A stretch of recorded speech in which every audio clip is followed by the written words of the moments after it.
Foi, amour, espérance. C'est la division naturelle qu'on trouve dans la lettre aux Thessaloniciens.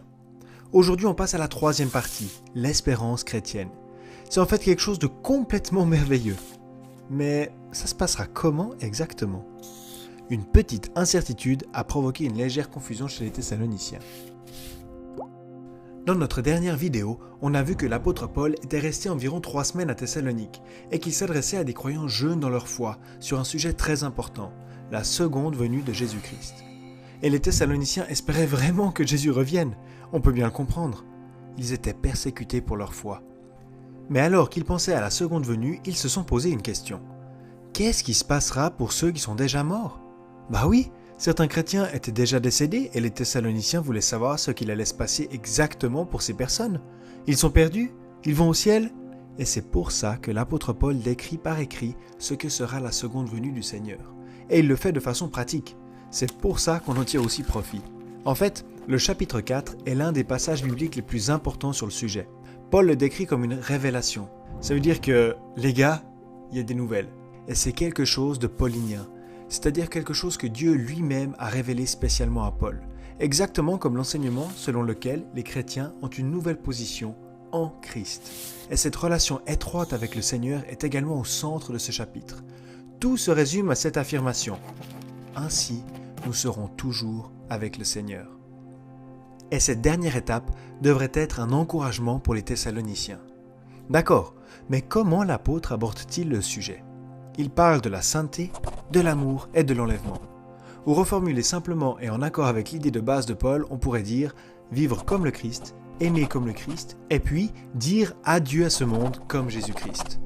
Ok, pourquoi est-ce que l'apôtre commence par la sainteté ? Parce que c'est la condition préalable à la connaissance. Le roi Salomon a écrit « La crainte de l'Éternel est le commencement de la connaissance ». Et ça s'applique aussi à la connaissance prophétique. On peut le voir dans le dernier chapitre du livre de Daniel. Daniel dit clairement que la connaissance prophétique est directement liée à la sanctification personnelle. Pourquoi ? Parce que si tu étudies la prophétie sans sanctification, sans la crainte du Seigneur, tu tires des conclusions rationnelles, froides, ou tu cherches juste des sensations. Et les deux ne sont pas exactement ce que l'on pourrait appeler l'approche la plus correcte. Alors, sainteté, vie comme Jésus, concrètement ça signifie tenir ton corps sous contrôle, surtout en termes de sexualité. Il est dit aux Thessaloniciens de s'abstenir de la fornication, en grec, pornéa. On dirait que la pornéa est un vieux problème. Mais depuis leur conversion, les Thessaloniciens avaient l'Esprit Saint, et donc la capacité de vivre une vie sainte. La seconde est d'aimer comme Jésus.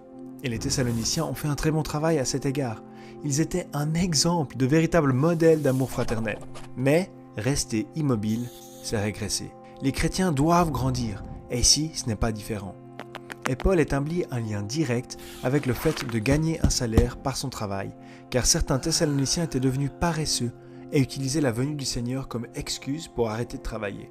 Mais la prophétie ne doit pas paralyser les chrétiens, mais les encourager. Et c'est exactement ce à quoi l'apôtre Paul veut en venir dans la troisième partie de ce chapitre, dire adieu comme Jésus. Et Paul revient sur la question des morts.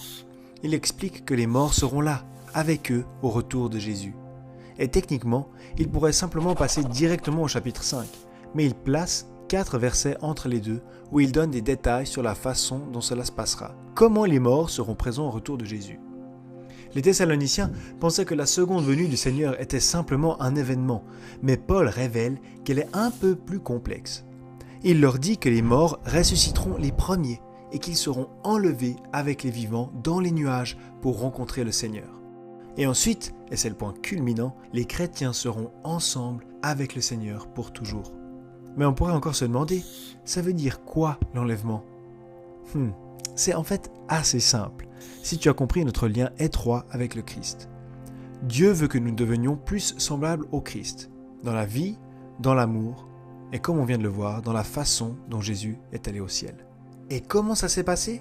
Alors va au chapitre 1 des Actes des Apôtres dans ta Bible, où tu liras que Jésus est littéralement monté au ciel sur les nuages. Et frère, ça sera la même chose pour nous. Les chrétiens rencontreront leur Seigneur sur les nuées. Nous serons enfin avec lui, pour toujours.